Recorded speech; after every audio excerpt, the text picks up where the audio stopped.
Salut tout le monde et bienvenue dans cette nouvelle immersion. On va décortiquer ensemble un texte qu'on nous a envoyé. La stratégie d'investissement la plus simple qui a changé ma vie. Intéressant. Ouais, apparemment cette stratégie toute simple aurait transformé la vie de plein de gens ces 5 dernières années. Donc on va essayer de comprendre comment. Carrément. Yeah. C'est vrai que l'investissement peut paraître super compliqué. Ah oui, c'est clair. On a souvent l'impression que c'est réservé à une élite ou que c'est risqué. Exactement. Mais le texte qu'on a, lui, il dit carrément que non et il explique une approche simple et efficace. Alors, on plonge direct dans le vif du sujet.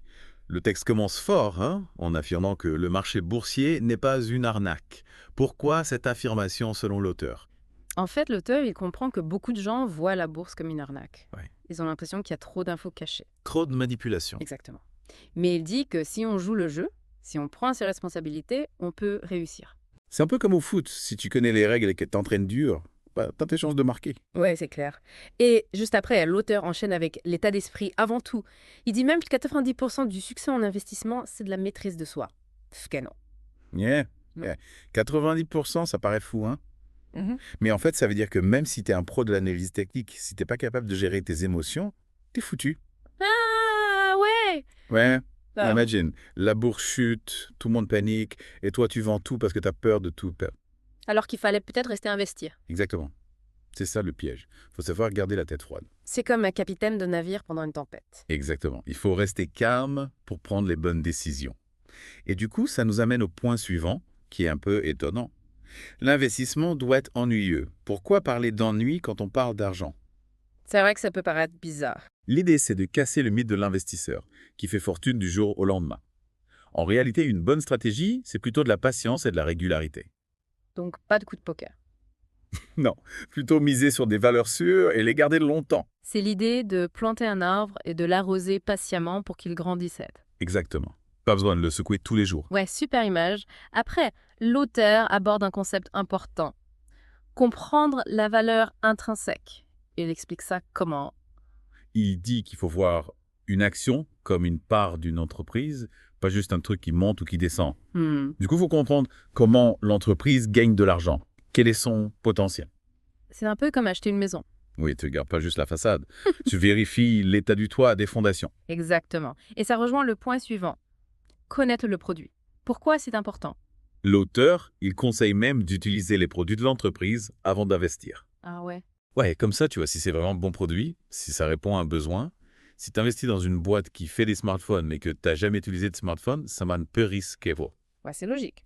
Et une fois qu'on a investi, à quelle fréquence faut-il regarder son portefeuille? Ah, ça c'est important. L'auteur dit, ne consultez pas votre portefeuille tous les jours, Pourquoi? parce que la bourse, ça fluctue tout le temps. Et si tu regardes tous les jours, tu vas stresser pour rien. Peur de perdre de l'argent. Exactement. L'auteur conseille plutôt de regarder une fois par semaine pour avoir une vision plus globale. C'est un peu comme regarder l'herbe pousser. Si tu regardes toutes les heures, tu verras rien. Mais si tu attends quelques jours, tu verras la différence. Parfaite analogie, Edor. Merci. Bon, après on arrive à un concept qui peut surprendre et les indices sont vos alliés. Comment ça l'est? En gros, l'auteur conseille d'investir en des fonds qui suivent les grands indices boursiers, comme le CAC 40. C'est ce qu'on appelle les ETF. Ouais, exactement. L'avantage, c'est que tu investis sur plein d'entreprises différentes en même temps, donc c'est moins risqué. On diversifie son portefeuille. C'est ça. Et en plus, historiquement, les indices boursiers ont toujours tendance à monter sur le long terme.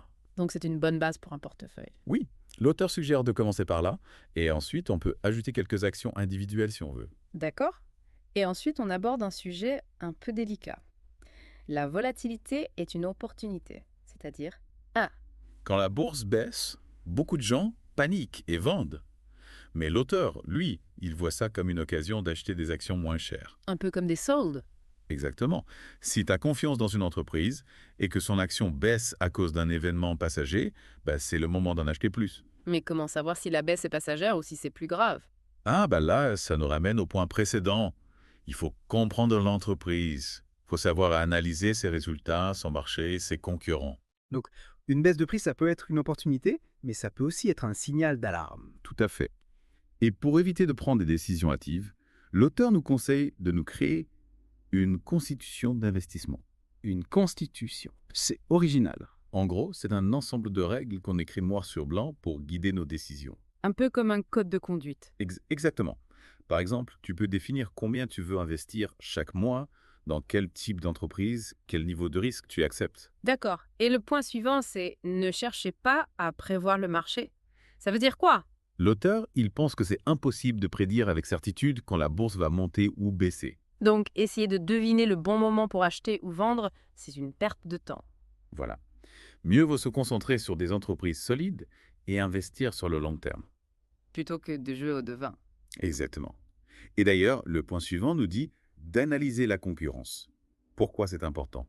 Parce qu'une entreprise peut être très performante aujourd'hui, mais si ses concurrents sont plus forts, elle risque de perdre des parts de marché. C'est ça. Faut regarder si l'entreprise a un avantage concurrentiel durable, quelque chose qui la protège. Un peu comme un château fort avec des remparts solides. Exactement. Après, l'auteur donne un conseil très clair. Ne jamais utiliser de l'effet de levier. Pourquoi il dit ça? Parce que l'effet de levier, c'est risqué. Ça permet de gagner plus, mais ça peut aussi faire perdre beaucoup plus. C'est un peu comme jouer à la roulette russe. L'auteur conseille plutôt d'investir avec son propre argent. C'est plus prudent. Et on revient encore une fois sur l'importance de la psychologie avec la peur crée des opportunités. Oui, parce que quand les gens ont peur, ils vendent et ça fait baisser les prix. C'est là qu'il faut être courageux et acheter. Si tu as bien analysé l'entreprise et que tu penses que la baisse est injustifiée, oui. D'accord. Et après, il y a le conseil de rééquilibrer votre portefeuille. Qu'est-ce que ça veut dire? Au fur et à mesure, certaines actions dans ton portefeuille vont monter, d'autres vont baisser.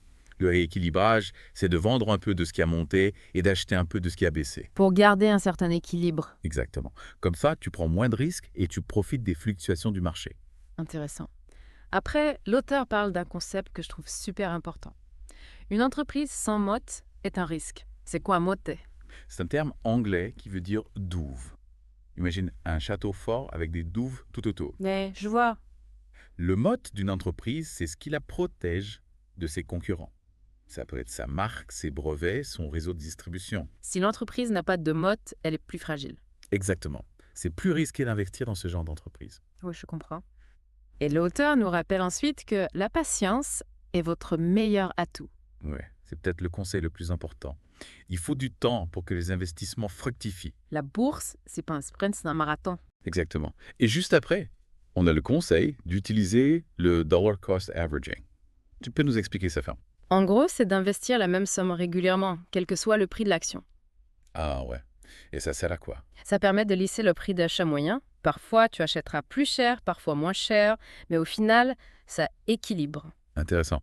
Donc, pas besoin de se prendre la tête à essayer de deviner le meilleur moment pour acheter. Exactement. Et on arrive au conseil de se méfier des experts, des médias financiers. Pourquoi? L'auteur, il dit que souvent ces experts se trompent dans leurs prédictions.